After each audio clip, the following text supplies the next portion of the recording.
When I first heard of the pig butchering scam, which was essentially, it's like a scam call, somebody bilks you out of money. I mean, I really thought scam calls and fraud that bilk people out of their life savings were bad. But I had no idea that it just gets so much worse. And I did a episode on the pig butchering scam. It's episode 737 to refresh people's memory. That was, it's like these, you'll get a text from somebody and they're like, oh, hi, Tom. Can I come get my dog? And you're like, oh, wrong number. And then they try to make friends with you, a ... cryptocurrency investment scam or romance scam. And I wanted to teach my audience how to fight back against this. And the more I researched this after the show, the more I found that actually all parties on both sides essentially are victims. So can you speak to this a little bit? Because I didn't realize it just got so much worse than stealing someone's life savings. Like you're just scratching the surface there. Yeah, so I'm like, pig butchering is in itself has been going on for a long time, right? And it's just a really, really horrible type of scam where you just like build up that relationship, usually through that romance angle, like you said, get really, really close, and then you start bringing in something like crypto, or it could be something like investing in gold. But you've built up this close relationship, people get close, and then all the life savings go in, and then you never get that cash back again. That's nothing new. That's just a development of scams that you would expect to see, right? Especially with like the growth of the internet and how easy it is to contact people on social media. But what changed around about the time of COVID was the forced aspect of it. The people who were forced to do the scams themselves. So you had, in Cambodia, for instance, you had an enormous amount of unused real estate used by Chinese gangsters, normally for casinos or online betting venues, which were just sitting there empty. So that kind of led to this natural progression of, oh, wait a minute, we could really maximize our profits if we just force people into this work, force them to get in touch with people all around the world and do this pig butchering, but they're also not getting paid. So then you have this massive modern slavery aspect to it, but you can just keep churning out a bigger and bigger workforce and not worry about having to get a decent pay or conditions for these people as well. I think a lot of people that have been scammed quite rightly think, what kind of person could have done this to me? Like, how could someone do that when I've poured my heart to them, or I've told them I've got like a terminal illness, or all these awful stories that you hear. But that's the thing. It is very hard to find people who will do that willingly. So increasingly people are forced into it under threat of beatings or torture or being sold to other companies that might be even worse. And that's kind of something to bear in mind, is that someone doing that to you won't let go of that attempt to get money out of you, because their life is also on the line at the other end. Right. So initially, I was so surprised that there were enough sociopaths that you could recruit that would do this. Like, that was one of the questions I had, is I just thought, gosh, there's so many more evil people out there than I thought, because I get these by the dozen, and so does everybody that you know all over essentially the whole world. There must be tens of millions of psychopathic people doing this as a job. And that was disturbing. But now with what you're telling me, and we're going to unpack all this. So for people who are confused, we're going to just sort of start from square one on each one of these categories, because we heard Chinese gangsters, casinos, special economics. I mean, it's just, there's a whole lot going on. These people, one of the reasons they get good at it and they're so aggressive and they pursue it and they have so much time is because they are literally going to die in captivity, or at least be beaten and tortured, if they don't do this to somebody that they don't know. So they're really, it's like being in, I hate using this analogy because it's really horrible, but it's almost like when you hear about concentration camps and you think, how could people do this to each other? They were prisoners too. Well, exactly. They were prisoners too. And it's like, are you going to steal food from somebody else who's starving to death? Yeah, because you're starving to death. You are too. And your choice is to either get shot in the next morning's roundup or collaborate. I mean, those are your choices. And these people are in a very similar kind of situation, even if it's not wartime here. So this is the other side of the scam. It's even more horrifying than the scam itself, but by a wide margin. And so first of all, how are these people lured into, where is it, Cambodia and Laos and Vietnam in the first place? I mean, how do you find yourself in a place where you can't get away? So there's a few different ways this can happen, right? But I mean, there are some people that do kind of broadly know what kind of work they're getting themselves into. They might not quite realize quite how bad it is, but they have an inkling. But a lot of people, they see a job for, it might be a job in sort of admin or in customer services. So, or just basically anything that's computer based. They're basically told, as long as you can use a computer and you can talk to people and you know how to use a bit of social media, you'll have got a job basically with us. And then when they say, well, why is the money so high? It seems like it's so much higher than it would normally be in Cambodia or Laos or Myanmar. They're told, oh, well, it's in a casino complex or it's in a special economic zone, and these places have their own kinds of rules. So don't worry about that. There's lots of really well-paid people, and increasingly people are. Current victims are encouraged to recruit from their own network of friends under duress and tell them they've got this great job and, don't worry about all these reports you hear about scams and things. This isn't one of them. So there are lots of different ways people are tricked.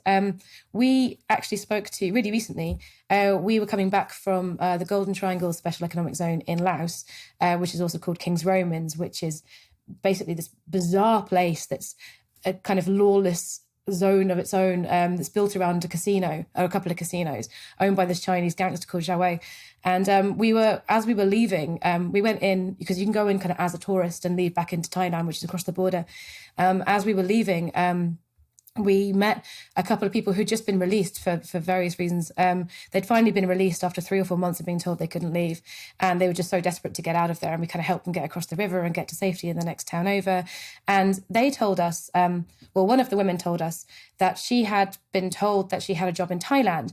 Now, there's very little evidence that there's any scam compounds in Thailand. And Thailand was generally seen as a safe place to go for work. So she was like, okay, that's great. She was told me if she'd been told it was in Cambodia or Laos, no way would she have gone. But when she landed in Bangkok, she was immediately taken to the north of the country to Chiang Mai, and then to Chiang Rai, which is right on the border across the river from Laos. And then they were told, oh, your job is actually just in that building over there, like across the river. And then they're taken into Laos that way. So by the time all this is happening, you're so confused about where you're going and what country you're in and why you're crossing the border into another country. And you've already spent, all your money getting there or taken out loans or allowed them to pay for your flight. So you're already in debt to these people. That it's just very frightening. So all of this can just happen and get out of hand very, very quickly, I think. I took from one of your articles, I'm just going to quote it verbatim here. It's a trafficking account. And one of you wrote, it quickly became clear that this was not a normal employer. The agency are gangsters and have people working every step of the way. Every checkpoint, they pay a bribe, she explained via an interpreter. They gave me a fake Burmese identity card, and I had to pretend I couldn't speak. Once in Mong La, which is another sort of casino area, I guess. Mafia enclave in Myanmar, yeah.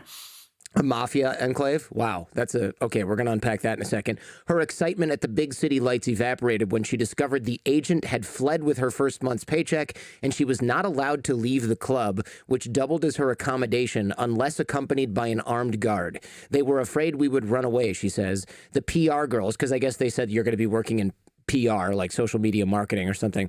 The PR girls were mostly Thai, says Apple, which is her a very sort of on-the-nose nickname. But almost all the sex workers were local girls from the Thai Yai ethnic minority, most of them children as young as 13, who had been sold by their parents and were forced to sleep with Chinese, Burmese, and ethnic Wa men who visited the club looking specifically for little girls, some of whom were so mentally damaged by the ordeal that they would cut themselves. To keep them skinny for the weekly bikini show, the women and girls were only allowed to eat twice a day, but a cabinet of methamphetamine, cocaine, and ketamine were provided free of charge. The drugs stopped us getting hungry, she says.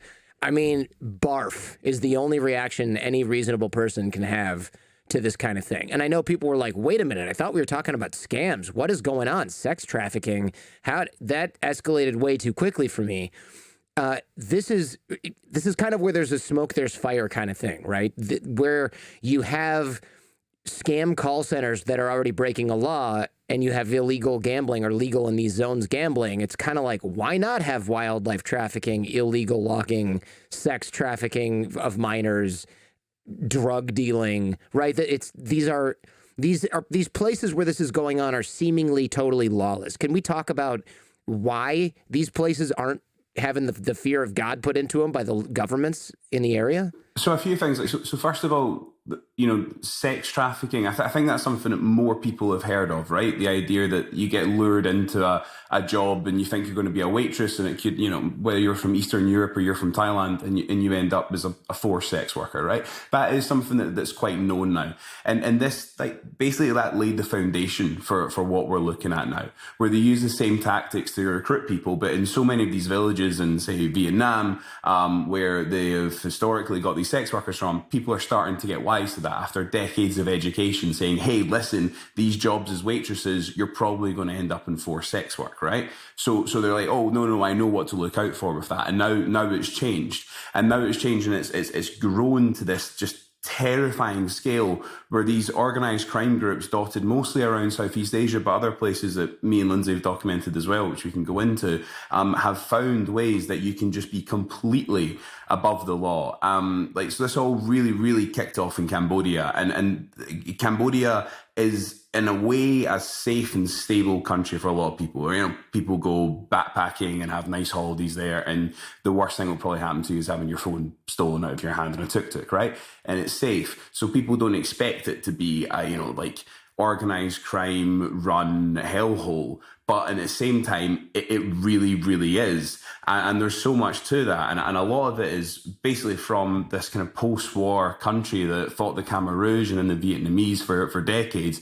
And one of the ways that they tried to maintain stability when Hun Sen, who's the longest running prime minister in the world, took over in the 1990s, was he created something called the patronage system in the country, which essentially means that any government worker at all has to pay a certain percentage of their income to the next in the chain of command. So that goes from teachers to soldiers to police officers. So the police officers that we speak to, say they get paid $160 a month. They will be expected to pay half of that to their sergeant. And their sergeant needs to pay half of their salary to the next person up. So yeah, you can try to take on a few extra shifts, and if you work in the traffic department, then obviously you'll pull a few more motorbikes or cars over for some bribes.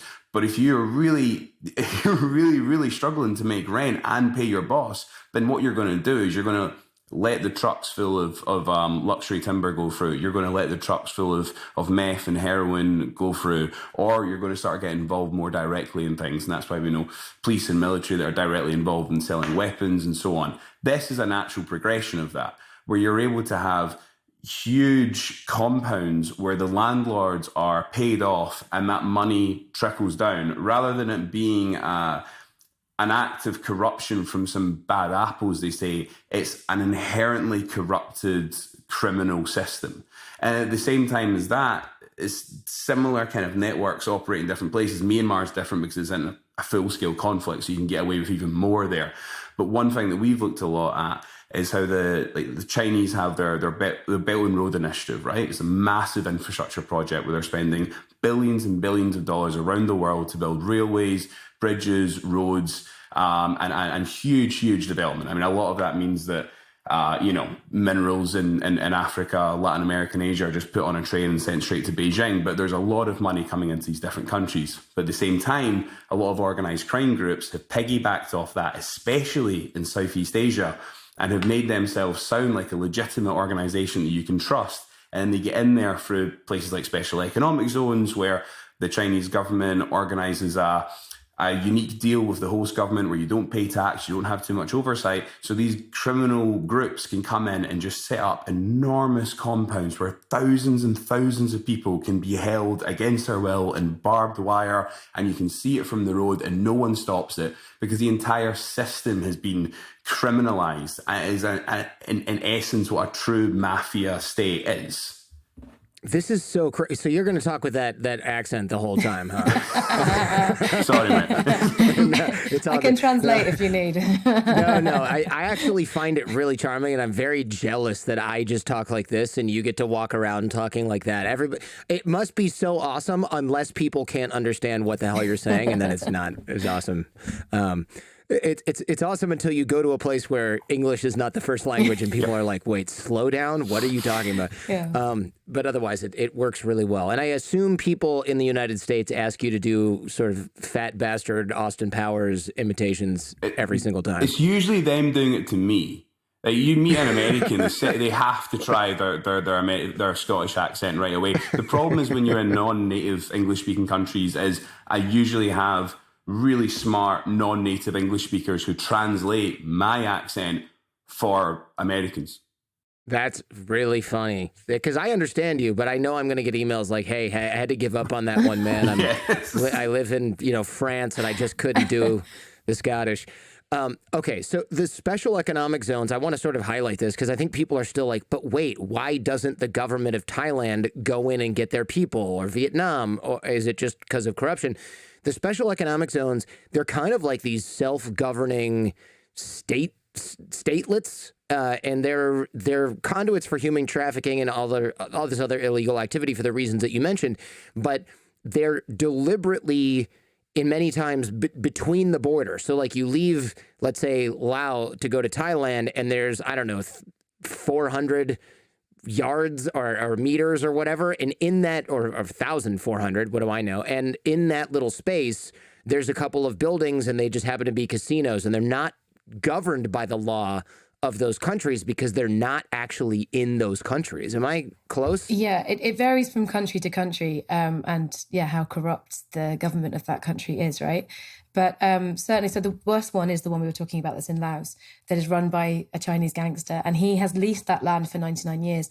Now, most places in Southeast Asia, there's a little bit of uncertainty about how much oversight the local authorities or police have, and whether they can go in, whether they can exercise any kind of authority and power there.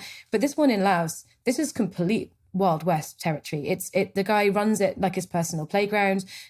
We saw what we are pretty sure were Lao soldiers that he had hired as his personal bodyguards, guarding the place, like guarding the outskirts, but also him. Sao Wai walked past us up in front of one of his casinos when we were there last time, which gave us a bit of a fright because we were writing about him. Wow. But they kind of just don't do what they want. And when you speak to people in Laos police officers, authorities, they all say, "Oh, we're not allowed to go in there because that's China. That's China." And it's like, it's on your territory. It's in your country. Like that, there's absolutely no international legal precedent for you not being able to go in there. That's insane. But enough people believe it, and there's enough uncertainty that he gets away with it. So in Thailand, there's in this particular SEZ, there were a bunch of Thai people, some of them children, were tricked into going to work in this SEZ, and they were kept against their will. They were tortured. There were some of the girls were basically threatened that if they didn't make enough money, they'd be sold into sex work. And the authorities in Thailand weren't influential enough to talk directly to Zhao Wei and his people. They had to go and find someone on the Laos side who had enough connections with the business people who run this place, well, the gangster really who runs this place, that they could go and ask as a personal favor, can we possibly just retrieve this one girl because it's making such a massive scene back in Thailand over the border? That is the kind of power these individual gangsters have. And like not every single SEZ is quite that insane, but they're different variations on insane. And so it's always this kind of it's like an individualistic system, the way it works for people getting rescued from these places as well. And that is often because the police, yes, technically the Lao government and police have complete authority over this place, but it doesn't matter if that's technically the rule under international law. If you are scared of these gangsters because you know they're a lot more powerful than you, and you know that the government has such strong links with them that they have given the land of the country to them for 99 years. It doesn't matter what is technically correct. It matters what you feel. And when you're a Lao cop on $190 a month, are you really going to risk walking up to these armed guards to try to make an arrest? And you wouldn't get the warrant from the higher ups in your district anyway. So it's really not in anyone's interest to push this. They're too scared. They're not powerful enough, and they know that these guys have considerably more sway than the local government or even the centralized government. It's wild to me. You wrote that Laos can't do anything here. If Lao police go inside, they need to leave their guns. This is a quote from somebody who I think worked nearby. Even if they kill someone, the Lao government has to ask permission to come into King's Romans. They have their own law. And again, King's Romans is a casino complex inside one of these special economic zones, SEZ. So, but they're casinos, right? So people are going, wait. I thought you said scams. This is a casino. Were these casinos, and why is it now a scam center? That's a little confusing. Okay, so a lot of these places followed the same process, where, especially in Cambodia, Cambodians aren't actually legally allowed to gamble. So most casinos get set up along border areas or in areas designed primarily for Chinese tourism, right? So you have these places that either serve Chinese tourists, or they're along the Thai border to serve Thai tourists, or the Vietnamese border to serve Vietnamese tourists. And especially Sinukville, which is the really, really famous and about infamous, I guess, one on the coast in Cambodia, which serves mostly Chinese tourists. There was this huge amount of investment in that place. So it went from being quite a sleepy little town to suddenly being completely overrun with like something, I think it was like 200 casinos or something completely crazy. And these are mega casinos as well, a lot of them. So you suddenly had all this investment, and that was meant to attract all of this tourism. A lot of it just became sort of like a way of laundering money, and then attracted all this other kind of vice as well. So, all this kind of a new prostitution industry, and then inevitably like drugs and wildlife trafficking and everything else that springs up around these places. But then very quickly during COVID, there wasn't any tourism coming in. Like Cambodia closed its borders really quickly. I mean, China has only just opened its borders at all to incoming or outgoing tourism. So there weren't really any Chinese tourists coming in. There weren't even any Thai or Vietnamese tourists really coming across the border. So you suddenly had all these enormous casino complexes that didn't have any way of making money. So they dabbled with different things. They tried sort of illegal online gambling. They tried video link gambling. And then they basically realized that the best way of making a ton of money would be to repurpose these huge buildings that have enormous dormitories for all the staff into scam centers that are and casinos have incredible security, right, as well. So it's very easy to lock people inside and have people outside not notice for a long period of time, especially if there are not any visitors to some places that are relatively remote. So kind of that's how it began, really. But now it's got to the point where scam centers make so much more money than anything else that there are, we've heard about construction companies that have pre-designed, replicable designs for scam centers. They roll all over the country, where you have things like the base level of the compound is a kind of small casino for appearance's sake, and then you have 8 floors of dorms and scam center rooms for people to work and sleep in, and then the second to top floor is a complete blackout room with no windows, because that's your torture room where you take people when they're failing at their jobs, and then the very top floor is like a luxury apartment for the scam boss owner, basically. And this is like, and you make a lot more money designing these places than designing any other kind of building in Cambodia, which is just insane. That is crazy. And you see this, it's not like it's hidden away. I mean, some of them are a little bit more difficult to find. And so some of these scam compounds are enormous skyscrapers that look like huge apartment blocks. And there's maybe 13 or 14 of them. And you can have several thousand people in there. And we can kind of spot them because the barbed wire, the clothes hanging on the balconies, and we can know, oh, that's a huge, huge scam compound, right? And we'll go in and we'll try and get as close as we can, try and talk to people and see what's going on. But then the ones that Lindsey are talking about, these new purpose-built ones, are a lot smaller, that are just popping up everywhere. Not just in Cambodia, the same model's been replicated in the Philippines, in Myanmar, and in Laos as well. And you go to, there's one city on the Thai border in Cambodia called Poi Phet, where we see no police last time we were there at all. Absolutely no police. And we were up all night going around the different streets that we thought might have scam centers, and you just see them. And it's the entire city is just run by these places, and you look up and the blacked windows just signify every single one that's a scam center, and some are full streets of just that. And you see the barbed wire, you see the blacked out windows, and you know it's exactly that. There's no police around. The only police are Thai and Chinese gangsters. They're the only people that are running the entire city. And it's calm, right? It's not like there's shootouts every day. Like sometimes that stuff happens, but it's usually actually quite calm. And you talk to the local people and they know exactly what's happening. They're scared, but there's nowhere that you can turn to. There's nothing you can do, because the amount of money these places make is just absolutely insane. It's almost like it's like a narco state, but it's a scam state. Instead of producing drugs and them owning the whole local government and all the authorities, it's just a scam state where it's like, yeah, we know your daughter got kidnapped or killed or somebody got shot here, but we're not going to send cops because those are the gangsters' territory. And we're not going to rock that boat because they kick up $1 million a week to whatever governor is in the area who kicks that up to the president's kid. And nobody's interested in your kid's death or the insecurity that you find yourself with, the forced labor jobs or the human trafficking. It's just wildly insane. But also that's the benefit of trafficking people in from other countries as well. Like, no one's going to kick that much of a fuss up for like a foreign nationals that they don't know in that centre. There was more of a fuss when briefly some of these places tried to use local people. And then obviously, then it was like, well, no, there's way too much attention. There's going to be people protesting outside.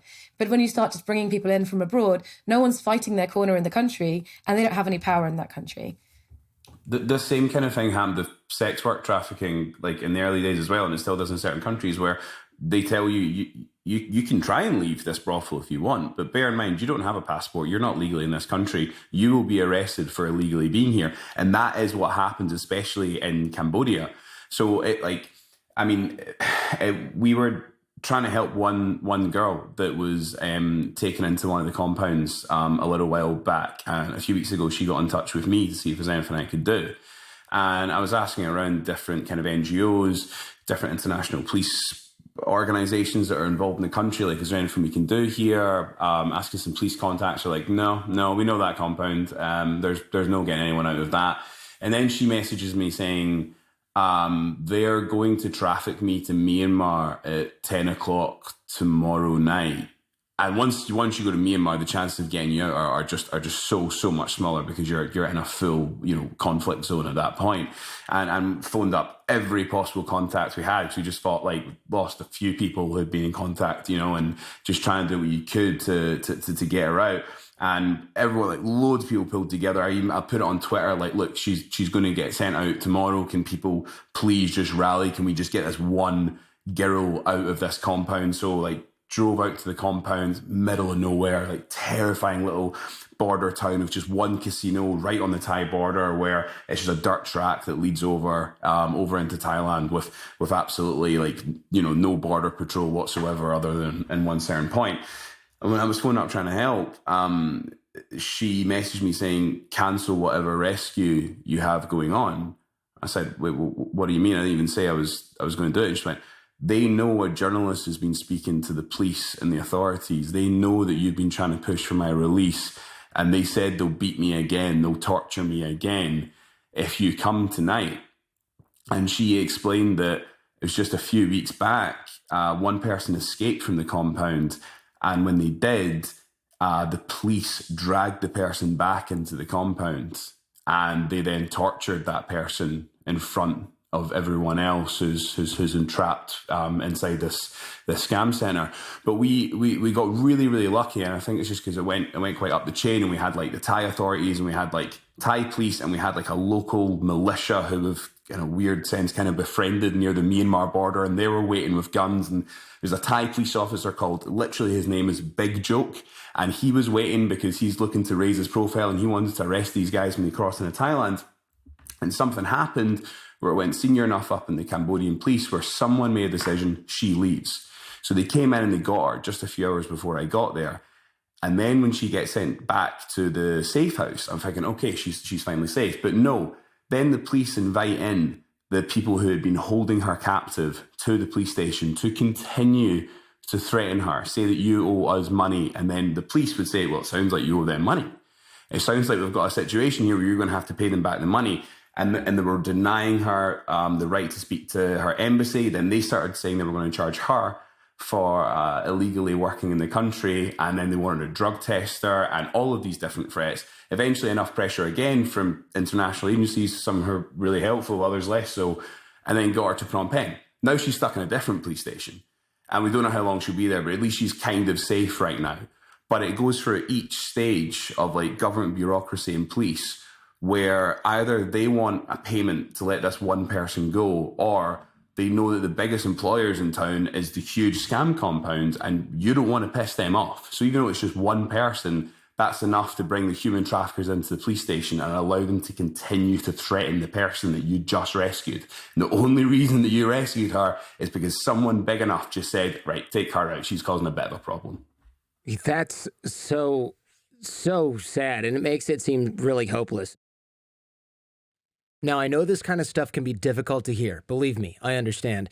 But we have a lot of podcasts on all kinds of topics, like this one if you're into serious stuff.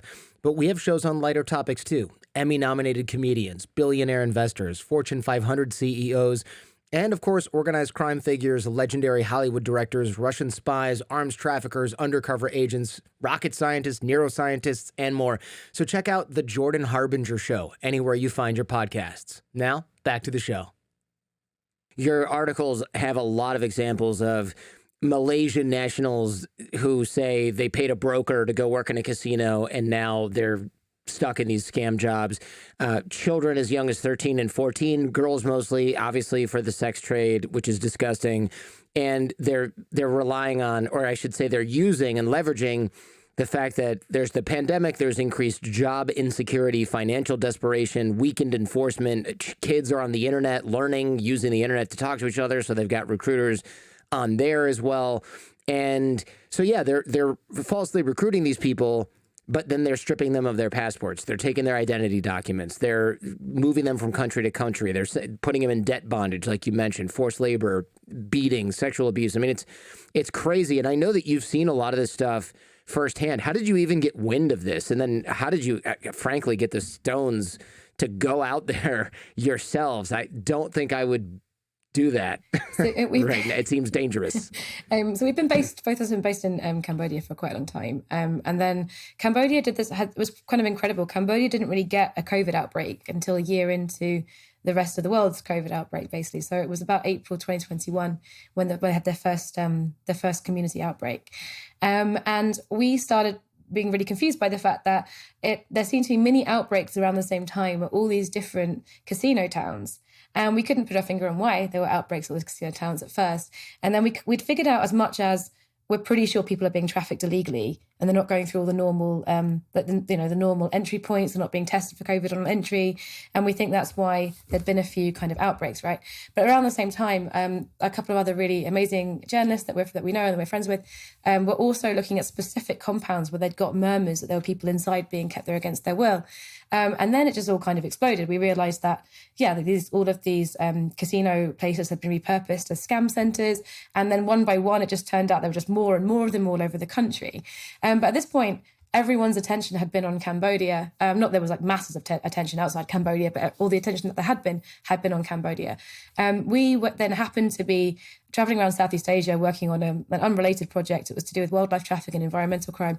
And we realized that a lot of places we were visiting, like Laos, like the Thai Myanmar border, a lot of these places were also having the same things happen. And not only were they also having these big scam centers emerge, but people seem to be being moved and being sold from place to place, from scam center to scam center in this kind of network within Southeast Asia.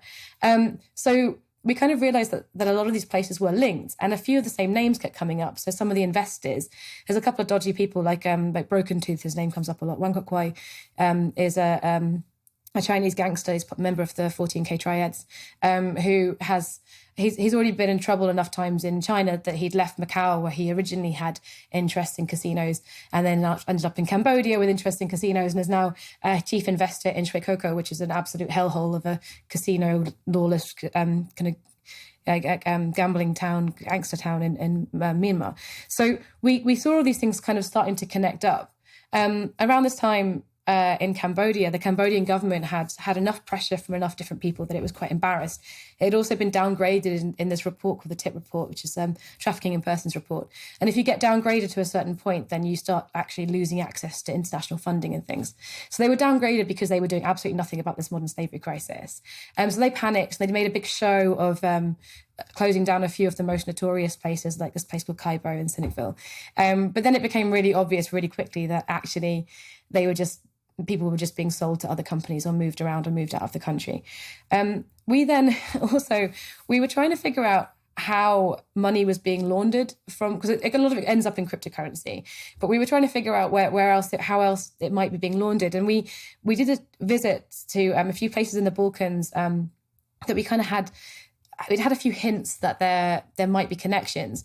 But when we got to Croatia and Montenegro, we found out that it didn't seem to be that the money was necessarily the only thing moving through these areas. There'd also been a few cases before COVID had even started of small-scale scam compounds inside private houses that had been busted, and where like sort of just like 90 people rather than the thousands of people you get in Cambodia, like 90 Taiwanese people have been held against their will doing these kind of online scams. And they seem to kind of match up with where casino owners and casino owners with serious gangster connections in Southeast Asia had opened new casinos in Europe. So there seem to be all these connections around the world with the same kind of people doing the same kind of scams or online gambling, like an illegal activity, and running their money through casinos. And it's just insane, the scale of this, basically. Did I hear that there's illegal scam sites running in Europe that had illegally trafficked Taiwanese people that were transported from Taiwan, tricked by an influencer or a job ad or whatever, to go to Eastern Europe, held there against their will, doing scam in Eastern Europe? Yeah, and then in the Balkans, in Croatia, which is obviously again like big beautiful country that people go on fancy holidays, right? It doesn't feel like some of this would happen, but it's but also, to make that even more mental, like the Taiwanese police had done a joint raid with the Croatians to release, I think it was in 2019, to release some of these Taiwanese people that were being held against their will. They were then supposed to be brought back to safety in Taiwan. What actually happened is a few years later, a few of them turned up on the border, on the Vietnamese border, being trafficked into Cambodia to clearly work in a different scam center. So we don't know what happened to them in the interim. The Taiwanese police have not been helpful at talking to us about their case. But clearly they weren't looked after, and they were able to be sold on or re-tricked into this industry, which is just completely insane. So it was in Croatia and in Montenegro. So we went out to the sites in both that it had happened, and there was maybe only about 4 locations or so. But like Lindsey was saying, there's certain key figures and their names keep popping up all around us. And it's usually within the casino or the gaming industry or something similar. And the guy that we were looking at there, and we can't find a definitive link. We're just, he's just near everything at the right time, is a guy called Paul Fua, a kind of triad linked guy who is now living in Malaysia and owns an enormous casino. And we talk about this, scary level of corruption, and how could you possibly have thousands of people stuck in a compound, and people are like, oh, well, that's in Cambodia and that's in Myanmar, maybe that's different. But hey, you still had 93 people in just one place in Croatia, maybe 100 in the other place in Montenegro. And it just so turns out that it's also a place where people like Paul Fua can develop such close relationships with the government of Montenegro that they end up getting offered positions like ambassador to San Marino. So even though you're not a Montenegro citizen and you're a triad-linked clear gangster that owns casinos, you can just come in, create new relationships with the government, and then it explains pretty easily how these places can set up essentially anywhere. So we've seen it in the Balkans, we've seen it in Cambodia, Myanmar, Laos. I think there are some now developing in Thailand, the Philippines, and Malaysia. It's not just something that's popped up and then there'll be a bit of attention, it'll go away again. This is a new, enormous crime type that I don't think is going anywhere, because I don't think there's enough international attention and really, really addressing it. I mean, like we were saying, these big raids happened last year when enough international attention was put on Cambodia, but it took us a long time of pushing stories and articles about this. It took a long time for NGOs, different journalists, all pushing this, and the world just weren't really clinching to it. And maybe it's because it sounds quite unbelievable because of the scale of it, or maybe it's just the part of the world that it's in is never going to be more important than the people who are being scammed in the developed world, right? And there's a disparity there.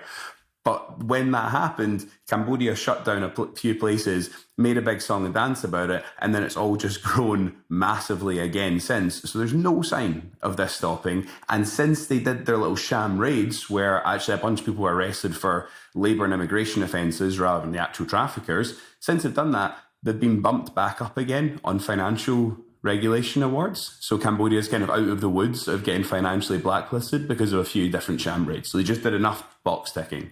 Everyone can kind of go back. But the thing is, though, like going back to your question, though, of like why why we do it is because, I mean, yeah, a lot of it has been really scary, and the short answer is probably that we're idiots. But like there have been a lot of times when we, you push and you push and you push to try and get people to care about some of this stuff, and you meet with enough agencies in Cambodia or internationally, or you put enough stuff and you don't know if it's making any difference, and then suddenly something will happen that shows you that it's like when Cambodia was downgraded in this tip report, right? Which actually had a big impact on their policies internally at the time. Like you're like, okay, so someone is like, these governments are worried enough, like something can hurt them, whether it's financial, whether it's reputational, like something can bother them enough that they will at least try to perform as if they're adjusting their behavior.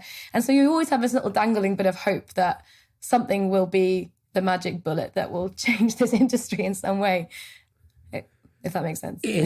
It does make sense. It's just so, it is shocking. And I think you're right that it doesn't get as much attention because this is a part of the world where people are like, where is this? How many people could it possibly be? But yeah, they're scamming us. They're still criminals, and looking at some of the numbers, the largest cohorts of victims appear to be from Vietnam and Taiwan. So Taiwan says about 5,000 citizens have been recorded as traveling to Cambodia and not returning. 5,000. Police said they've identified at least 370 as confirmed being held against their will. But of course, victims say the number is likely a lot higher because there's individual people that escape and say, there's one escaped woman who says, in fact, she swam across the river to safety in Thailand. She said over 300 other women were still trapped in the one building where she was, and had been forced into prostitution after responding to a job advertised by an Instagram influencer.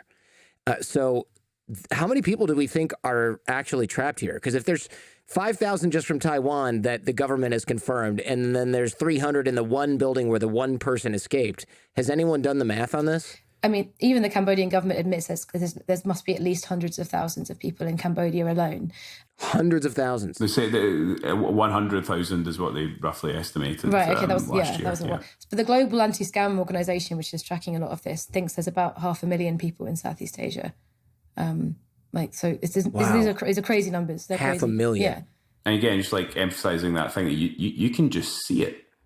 It's so many cities now. It's this growing issue. You just see it like absolutely everywhere. And even the countries that you expect to be a bit better, like a bit more, maybe slightly less corrupt, maybe a little bit more organized, places like Thailand, which aren't in the same bracket usually as Cambodia and Laos and Myanmar. I mean, when Lindsey was talking earlier about those people that we were in touch with when we were at King's Romans who had just gotten out, there was one guy who was a Nepalese. So increasingly Indians and Nepalese are being targeted because the English language skills is a really good skill and people are desperate for work. So, easy to get over and put to work. The Nepalese guy who had just been released from this trafficking scam compound where he was in for months and was in a really bad state, the Thais wouldn't let him in when he got on the boat over from Laos because he'd overstayed his re-entry visa because he'd been trafficked into a compound, and then they were saying, no, you need to go back. And we tried to explain to him, it's like, no, if he goes back, he's going to be put inside a trafficking compound. And they said, well, like, he's not got the legal right to come into Thailand. It was like, hold him here, phone the Nepalese embassy, make a case, do something, don't put him on that boat. And Lindsey, you said, just put him on a boat to a place further down the shore of Laos. So he'd still be in the country, but he wouldn't be in King's Romans compound. And I think it's like pointed at the phone number, the anti-trafficking phone number that is on the wall of this border post police station, and said, can we phone that? Can we talk to them? This is trafficking. They said, that's not a real number. It's just up there to scare people. Wow. It's not even a real number, real agency, nothing. No one answered when we called, yeah. Wow. That's horrifying. That's so horrifying. So what happened to this guy? Well, actually, we did manage to keep in touch with a mutual contact, and they did eventually let him back out the other way. And I know that he managed to get back to his embassy in Vientiane via Laos. Yeah, so he was incredibly lucky in this situation. I think he'd already paid his exit from this place, and the company he was working with had been spooked because there'd been a kind of like semi-raid on them. It wasn't like a serious raid, but they'd been a bit spooked by something. So I think they just weren't taking any chances that week. I think a different week he would have been very unlucky. Oh, that's so awful. Other escape stories are just really harrowing. Another guy walked through rice paddies for 2 days, sugarcane plantations, and jungle with a guide, thankfully, who steered him away from landmines placed more than 40 years ago during Cambodia's civil war. So even if you escape and even if you get out of the town with no cops and you walk into the jungle and you don't get eaten by something while you're there, you get to walk for days and days, hopefully going towards the border and maybe step on a landmine. And a lot of people escaping from on the Vietnam side. There's a river near to one of the places that people were being kept, and a lot of guys had jumped into this river to try and escape, and there was quite a few people drowned trying to get away into Vietnam last year. A guy that we interviewed, this Chinese guy who's absolutely lovely and is now spending a lot of his time back in China trying to sort of educate other people on how to not get caught up in the same thing. He tried to break out in the middle of the night. He'd made this whole plan, and he jumped from one building to another building and lost his footing as he jumped onto a lower roof and fell and broke his spine. And he was basically crawling across the ground, thinking he was going to die. Dragging himself to the road. And he said the guards were just pointing out the window, laughing at him because they thought he was a goner. So they were just watching him. They thought they were watching him die, and they were just like laughing at him. And he managed to crawl to the road. And a Cambodian tuk-tuk driver, I don't know if you're familiar with tuk-tuks, they're like these kind of those little tiny like motorcycle rickshaw taxi rickshaw so like a local Cambodian tuk-tuk driver saw him and basically rescued him, put him in the back and took him to a hospital. And then there was a network of like local Chinese business people and volunteers who were all just helping Chinese people who escaped from these places. And he was really lucky, and he was kind of helped to get out of the country over a process of 3 or 4 months. And when I spoke to him last, he was about to have surgery on his spine. But the ordeals that people go through to try and escape are just horrific. And increasingly more and more people just decide to kill themselves. Yeah. Because breaking your spine and crawling away is fucking horrible as that is. Like, that's one of the luckier stories. And you have to have so many things go right for you to be able to get out, whether it's enough people putting enough annoying pressure, or there just so happen to raid your one compound to, make a headline that day. There's a lot of things that need to go right, and they usually don't. So there's just constant stories, especially in Sihanoukville and also, Bavet on the Vietnam border, where people just jump out of the window knowing full well that they'll kill themselves because they just cannot take it anymore. These people are worked sometimes up to 18 hours a day. They're tortured regularly. They're tased. They're sexually assaulted. They're beaten and humiliated in front of everyone. But also on top of that, they know that they are stealing people's entire life savings. So it's like one of the worst forms of slavery in that way, because it's not even like you're being enslaved and that's all that you need to worry about. You also don't need to feel an immense level of guilt at the activity that you're doing as well. So people hate themselves as well as being tortured on a daily basis, and it's really, really hard for a lot of people to come back from that as well. I would imagine. I mean, the heartlessness of this is particularly striking. There's one piece that you wrote, and it said it was after he was trafficked a second time that his name is Sorotan suffered his most significant trauma. He was working at a fictitious loan company that tricked consumers into sending money by telling them it was the only way to access a larger loan. One victim, a middle-aged man from eastern Thailand who needed the cash to pay for his mother's medical care, called the office on video to plead for his life savings back. When a supervisor refused, the man picked up a handgun, pointed it at his head, and pulled the trigger. There was just silence after we heard the gunshot, said Sorotan, who was stationed next to the monitor and watched the entire incident. The boss just walked away. They have no feelings because they're human traffickers. That is one of the most effed up things that I've probably ever read. And it's just so bad. I mean, the romance scams, this guy his mother needed medical care and they scammed him. And then he's like, look, man, I need the money. And they were like, we don't care. And then he killed himself on camera. I mean, just like, and that's happening times a million all the time. Yeah. I know they're doing romance scams, loan scams, the pig butchering, cryptocurrency scams, and stuff like that. It's weird. This is a weird sort of set of crimes because even the Chinese government is cracking down or trying to crack down on this because it's their own citizens being trafficked. It's their own citizens being scammed. But it's also Chinese gangsters that are doing it. And China needs Cambodia as an ally because Vietnam is kind of closer to the United States, which is a little ironic. And they need this counterbalance. But also, it sort of expands Chinese influence in this weird way. Can you speak to this a little bit? Because it's kind of confusing. It's like China wants it to stop, but not really. They kind of just want to point the cannon at other countries instead. Yeah, I think it's important to remember sometimes that I think we often think of the Chinese government as like one homogenous mass with one purpose. It's like any government, right? There's people within that. There's going to be people or sectors within that, or even regional governments within that who have their own ties to businesses or their own ties to sort of gangsters or whatever. And their aims might not always align. But what is true is that there are a lot of Chinese gangsters. Like this Broken Tooth guy we mentioned before, who did time in China and then left China sort of in shame, but then have set up places around the world where, as part of their new business empire, or which is often a criminal business empire, they also set up cultural groups like that might be like a chamber of commerce, or it might be like called the Hongmen associations, which are basically. The idea of them is they promote Chinese interests and they bring Chinese businesses together. And they always go out of their way to do certain things like advocating for the reunification of China and Taiwan, that kind of thing, right? And being very anti-Hong Kong. And there are occasionally sort of like some signs that they might get involved in sort of like violence against like Hong Kong pro-democracy protesters abroad, that kind of thing. So they're kind of like they're very useful to the Chinese government or to sectors of the Chinese government.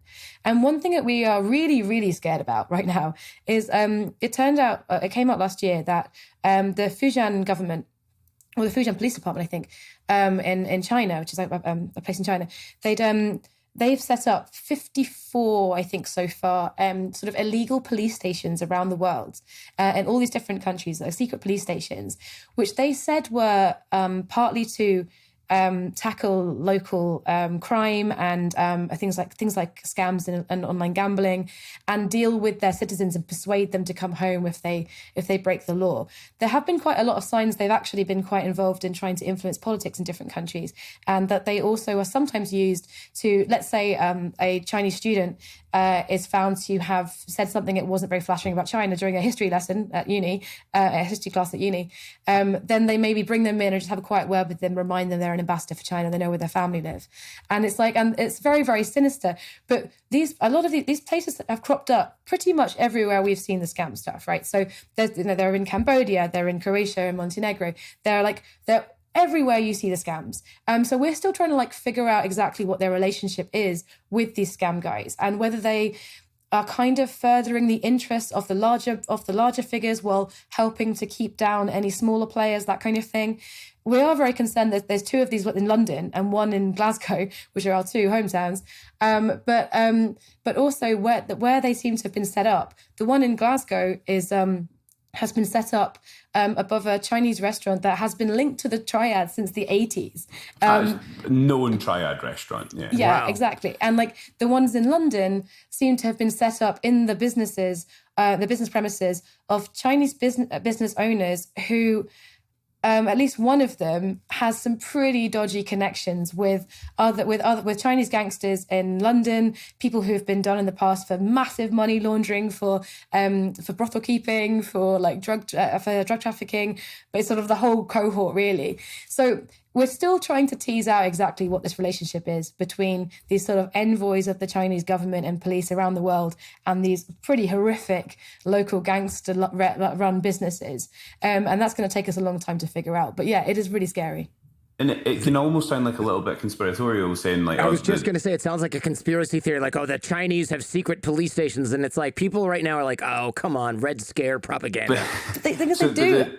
The police stations are, I mean, we went to the police station in London yesterday. It's in Croydon. And then we followed some addresses linked to these scam sites where they're just used as basically a Dropbox for thousands of companies registered that run these scam operations in Cambodia. So you just go to these doors and you just see piles and piles of letters all addressed from people saying like, most likely, please can I have my money back? And also the tax man saying, who the hell is this company? We need money. And there's just thousands of letters and these dead addresses, right? And then, but you can look this up quite easily about the Chinese police stations. And the main concern has been that political link, right? And then there's one in Chinatown in New York, for instance, and that's got quite a lot of high profile attention. But the relationship between organized crime groups and the Chinese state has been a pragmatic thing for the Chinese government for decades. And you can even see it when the Brits were leaving Hong Kong. There was basically a conversation between the Beijing government coming in and the current the triad gangs that were inside the territory, and there was a really high murder rate. Hong Kong was a very violent place at that time, and they had a word with them saying, listen, you can operate. You can do your illegal gambling, you can do your prostitution, you can do loan sharking, but you got to bring the violence down. We want tourists to come here. We want banks to come and settle here. Keep this place safe, and you guys control the vice, and we'll let you operate. And from that, they've also said in more recent years, oh, also there's a protest that's a pro Hong Kong one. Can you go out and just beat the crap out of the protesters who are fighting for Hong Kong? And the guys who go and attack these people in the street are the triads, the Chinese mafia.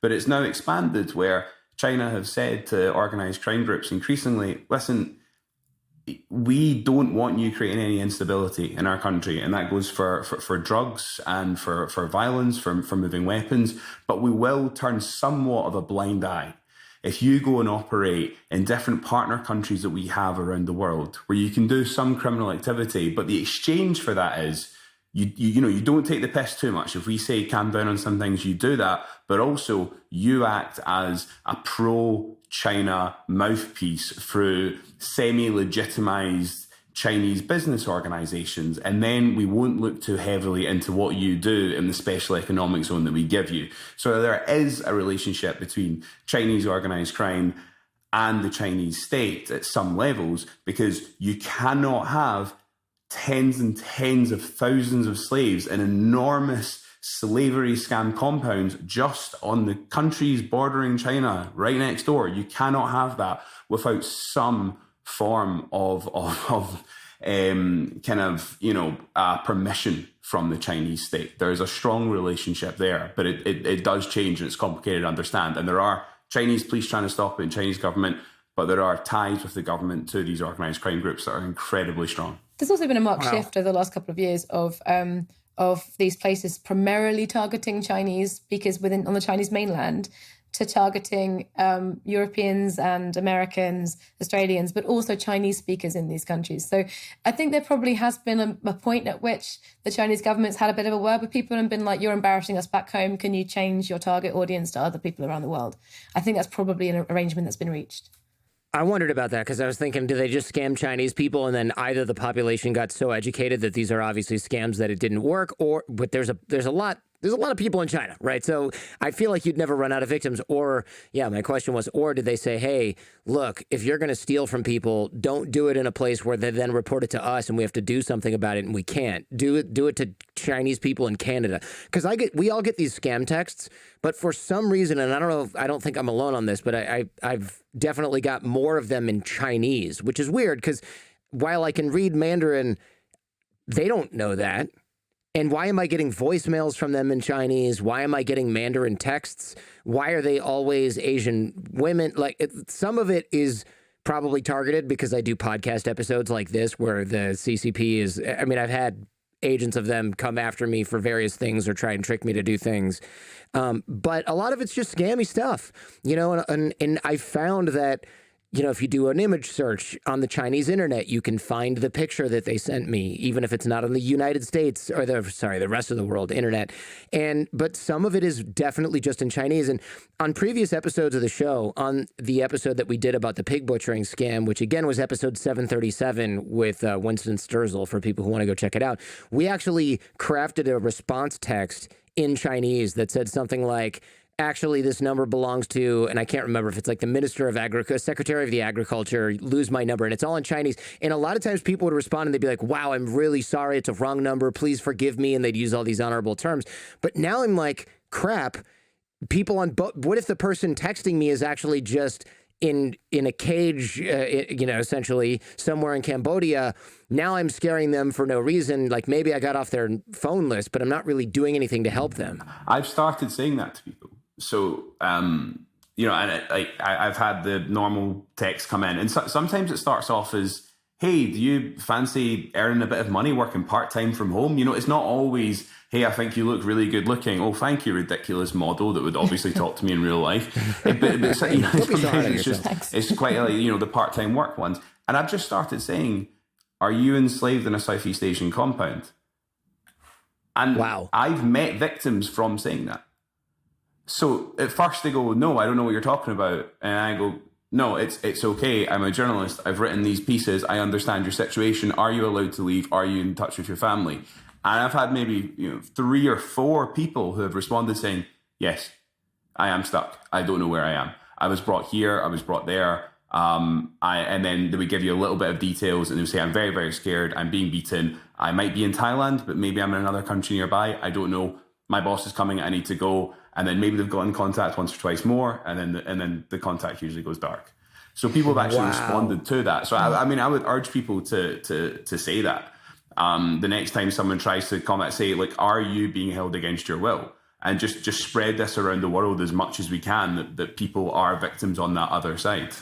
I totally agree with that, but I would also say though, just to be a little bit careful, and if it's better to say to people like, here's a number you can call, like here's Gasso's number, speak to them, for example. I was going to ask about that, yeah, because like I've heard from Gasso actually that there's been a few rare occasions where I think maybe someone's boss was standing over their shoulder when someone's asked them that question, and then they've said, I'm here, I'm not allowed to leave unless I get this money, and then someone's felt obliged to just put some money into the system and then it becomes part of the scam, Part of the scam, yeah. So it's really difficult. So I think you're absolutely right to like speak to someone like they're a human being, ask them if that's happening, ask them if you can help, give them the right numbers or website addresses or whatever, but definitely never ever hand over any money.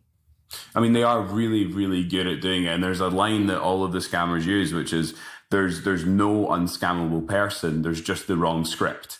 And that Vietnamese girl that I spoke about earlier that we luckily helped get out of a compound a few weeks ago, she had her phone taken off her when they knew that I was trying to, get people involved. And then when she was in the police station, she was now talking to me on Instagram, so we could communicate that way. Previously, we were speaking on Telegram on her phone, but the scammers now had her phone and they got in touch and said, what are you doing? Who are you? And I explained, well, I know you guys are human traffickers doing scams, like blah, blah, blah. And they were like, no, brother, we're not. This lady, she owes us money. And she wanted to come work here as a job to pay off some of the money. This is a labor dispute. No one's been hurt. And like, if you weren't as aware of it, you could even look at that and go like, man, you guys are pretty convincing. Like, yeah, like maybe this was a labor dispute. Maybe you should get her back. Maybe she shouldn't leave. But it gets into your head really quickly. They're really, really, really effective at it. And what was interesting was they changed effortlessly between the Cambodian language, Chinese and English, because there must have been probably about 6 or 7 people in the room all messaging to each of my different queries, and then they would pass it and I would translate it on Google Translate. But it was so fluid and so well written, the way that they were explaining the situation. So yes, and that's the thing to bear in mind. Anyone can be scammed. People aren't idiots, right? These people find really vulnerable people who are a bit down on their luck or having a rough time, who can be incredibly intelligent. And it goes that other way for the people who get brought in to be the victims who are forced to do it. They're not always people from some really rural part of some very far away country that might not have heard about these kind of things. A lot of them have, and some of them are really intelligent people with degrees. With one victim we spoke to recently was from India and had a really good degree in engineering, really, really smart, intelligent person. I was just looking for a new job and just got convinced. These people can trick anyone. He thought he was coming to be a construction engineer. And it wasn't until he went into, and he arrived and they said, how good are you using a computer? That's all that matters. And he was like, why would that matter? Right, he's like, hey, you guys don't seem to understand engineering very well. Oh, wait a minute. I'm in a kid. Yeah. God, it's so horrible. So, okay, so people on both ends are actually victims. If we get a scam call, I was going to say, what do we reply with? Can we give them a hotline? Can I put that in the show notes? Hey, are you being held against your will? If so, here's a place that you can text when you are away from your boss using, I don't know, a hidden app or something like that. Yeah, global anti-scam organization is probably the best one, and we can we'll give you a few links that you can put to the bottom if people don't want to just have a few links to just respond with, talk to these people. Yeah, because I think we had thousands of people responding with, I'm an official in the Chinese Communist Party, don't ever text me again, which was kind of entertaining because the people get freaked out, or they don't care. A lot of them don't care because they're like, whatever, I'm in Cambodia, you can't touch me, and I'm not Chinese anyways. But or you can tell someone else is typing because the language gets really weird and then they're just cursing at you and you're like, this is the boss. This isn't the scammer. This is somebody else who's got worse English and is really angry, because I've had that happen too. But I would love to figure out how we can mobilize the Jordan Harbinger Show army to, when they get these, they're now they're just awareness machines where it's like, hey, if you're stuck somewhere, here's how you report it and here's how you maybe try to get out of there. And people have escaped, because they might not know that people have escaped. They might not know that people are actually looking for this and that there's international attention on this issue, and that if they can escape where they are, if they know where they are, they can get home. They might not even know that. Yeah, absolutely. Whew, man, what can we even do besides that? Because it seems like if there's 100,000 people being held against their will, what do you do? I mean, where do you begin to chip away at this problem? A lot of pressure could be put on to people's governments in the developed countries that they might be listening to this podcast on. I mean, we were talking about these Chinese police stations, but a big aspect of them is that these business people or officials or whatever they are have really tight relationships with the host government. And the one who runs the one in Croydon in London was pictured with two of the last few prime ministers, Theresa May, Boris Johnson, at constant events with them. The one who runs the one in Glasgow has been pictured several times as the former First Minister of Scotland, Alex Salmond, who's a sexual assaulting, horrible person anyway, so he's stupid enough to get involved with them. But there's a kind of cohort of politicians who might now be very, very vocal about being cautious of taking money from Russian officials and oligarchs and want to crack down on that cash. But we were talking about it for years, right? We're talking about the dangers of Russian money for a long time. And it took the Ukraine war for governments to actually really start to take that a lot more seriously. China is getting so heavily involved in so many countries because it has the capital to invest into governments to create really favorable relationships. I think we need a conversation, a lot of developed nations, about our relationship with China and about what the consequences of that are. There should be a lot more countries in the world right now speaking out about this, especially considering how many of their own citizens are being scammed out of their life savings. But it's very difficult to find. It was a massive. So Cambodia's had issues in the past. For a long time, it was seen as a place that people went to for child sexual abuse, for example. And the fact that there was such an international outcry, and people did put pressure on their politicians to bring it up with Cambodian politicians, and there was a lot written about it, and people shared those things. That embarrassed them hugely, and they have worked really hard for the last 15 years to completely clean that side of the country up. I mean, it's never going to completely disappear, right? But it's nothing. It's certainly not any more than any other country now. If you so I think that when an issue becomes big enough that it starts to embarrass a country like Cambodia, which does rely on tourism and does have relationships with lots of other countries, that economic relationships with lots of different countries, this kind of thing, like having that kind of pressure put on them, can actually make a big difference to policy making. So it's not kind of a hopeless case. Thank you very much. What's next for you two? I mean, you're always off on some sort of adventure, if you can call it that. What are you going to be doing next? Well, we're right now we're finishing up a kind of investigation for an NGO into small arms trafficking around Southeast Asia, which has been fun. And then we've just got a few more projects, mostly again kind of remaining around the Southeast Asia area for the next year. Looking at the scam compounds, looking at human trafficking, looking at the links to other form of organised crime, and then we've got the Cambodian elections coming up in July. I mean, it's pretty obvious what way it's going to go. There's no other party, but just kind of trying to put all that together, because Cambodia, once this prime minister wins this election, he'll pretty soon be passing over power to his son. He's been in power for a long time, so we'll be monitoring how that kind of changes and how organised crime groups will develop. Wow. Really, really unbelievable. Small arms trafficking sounds interesting as well. I mean, we're obviously interested in the same stuff. The difference is you are right there with front row seats, courtside seats to a lot of this. Aren't you worried about your safety? I mean, you guys live in Cambodia, and here you are like, here's the criminal, and look at this criminal, and this politician's involved in crime, and look at this place over here. There's tons of crime. I'm going to go there and myself and look at it. It's like, how are you safe doing that? I mean, just in case my mum listens to this, everything's under control. We've got like protocols for everything.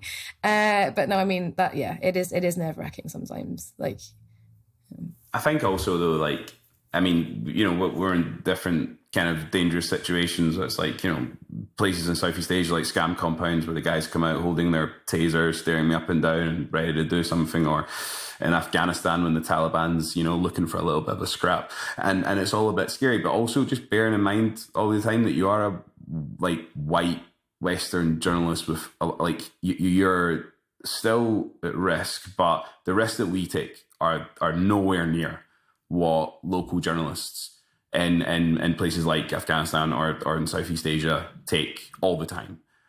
It's a lot less problematic for a government there to disappear a journalist or to arrest a journalist that's from that country.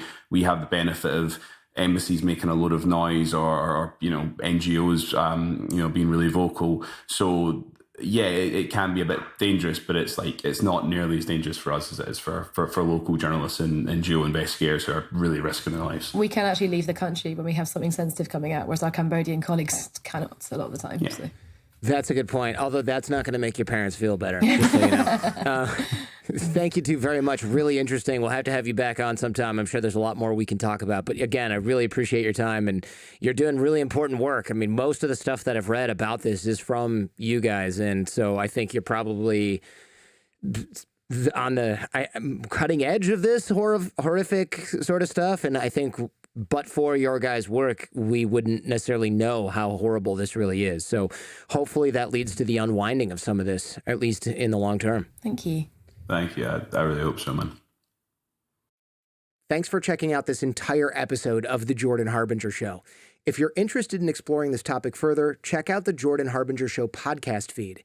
There, we dive even deeper on this and many other topics. In the audio podcast, I also close open loops, cover things discussed off camera, off air, and give some parting lessons from our guest. You can find The Jordan Harbinger Show in Apple Podcasts, Spotify, any podcast app, or at jordanharbinger.com.